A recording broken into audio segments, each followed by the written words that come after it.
హన్మకొండలో Bhadrakali temple ఆనుకొని అక్కడ కొంతమంది దళితులు 1985 నుంచి వాళ్ళు అక్కడే నివాసం ఉంటూ దాదాపు 40 కుటుంబాలు అక్కడనే ఉంటున్నారు. 4 ఎకరాల లోపల వాళ్ళు అక్కడ శ్రీనివాసం ఏర్పాటు చేసుకొని అక్కడనే పక్కన బండ కొట్టుకుని బతికే కుటుంబాలకు ఆ రోజు 4 ఎకరాలు కేటాయించడం జరిగింది, పట్టాలు ఇవ్వడం జరిగింది. ఆ పట్టాపురం వేళ కాంగ్రెస్ ప్రభుత్వం వచ్చినాక ఎమ్మెల్యే నాయని రాజేందర్ గారు కావాలని చెప్పి పట్టుబట్టి దళిత కుటుంబాలను భద్రకాళి టెంపుల్ పక్క నుంచి పంపాలనే ఉద్దేశంతో ఇవాళ దౌర్జన్యంగా పోలీసులను పెట్టి అధికారులను పెట్టి మున్సిపల్ వాళ్ళని పెట్టి వాళ్ళకు వాటర్ కనెక్షన్ పనిచేసి అన్ని రకాల ఇబ్బందులు గురి చేస్తూ ఉంటే ఇవాళ వాళ్ళందరూ బీఆర్ఎస్ పార్టీ అప్రోచ్ చేస్తే ఇవాళ బీఆర్ఎస్ పార్టీ ఆధ్వర్యంలో ఎస్సీ కమిషన్ చైర్మన్ గారికి వారికి వెలుపత్రం ఇవ్వడం జరిగింది. వారి అధికారులందరికీ వాళ్ళ నోటీసులు పంపించారు. ఎవరు ముట్టుకోవద్దు, ఎందుకంటే ఎకరం స్థలంలో కూడా 40 కుటుంబాలు అక్కడ నివాసాన్ని ఏర్పాటు చేసుకుంటున్నారు. పిల్లలు స్కూల్కి పోతుంటారు.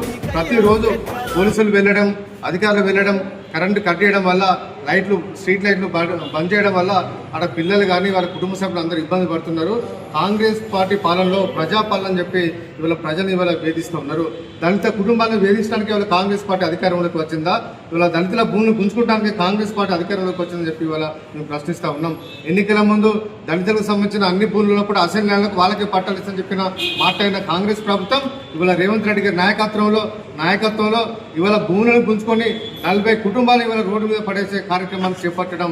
అందుకే నేను నాయని రాజేంద్ర గారికి ఫుల్ పవర్స్ ఇచ్చి మొత్తం ఇవాళ దళితుల మీద ఇవాళ అగత్యాన్ని పాల్పడడానికి ఇవాళ రేవంత్ రెడ్డి గారు పూనుకుంటారని చెప్పి మేము ప్రశ్నిస్తూ ఉన్నాం. ఏమనంటే అంటున్నారు భద్రకాళి టెంపుల్ పక్కన దళితులు ఉండటానికి వీళ్ళని చెప్తున్నారు. ఇవాళ రాజ్యాంగం ప్రకారం దళితులకు అన్ని రంగాల్లో అవకాశాలు ఇవ్వాలి, గుళ్ళలో కూడా అవకాశం ఇవ్వాలి, పూజా కార్యక్రమం కూడా అవకాశం ఇవ్వాలని చెప్పి చదువుతున్న వాళ్ళకు, సాంస్కృతిక కూడా చదువుకున్న వాళ్ళకు కూడా వాళ్ళకు టెంపుల్ కూడా అవకాశం ఇవ్వని చెప్పి కొద్దికు రాజ్యాంగబద్ధంగా జడ్జిమెంట్ ఉంటే ఇవాళ కాంగ్రెస్ ప్రభుత్వం దళితులు పక్కపట్టు ఉంటారు కూడా ఇవాళ నోచుకోదనే విధంగా ఇవాళ కాంగ్రెస్ ప్రభుత్వం వివరించడాన్ని తీవ్రంగా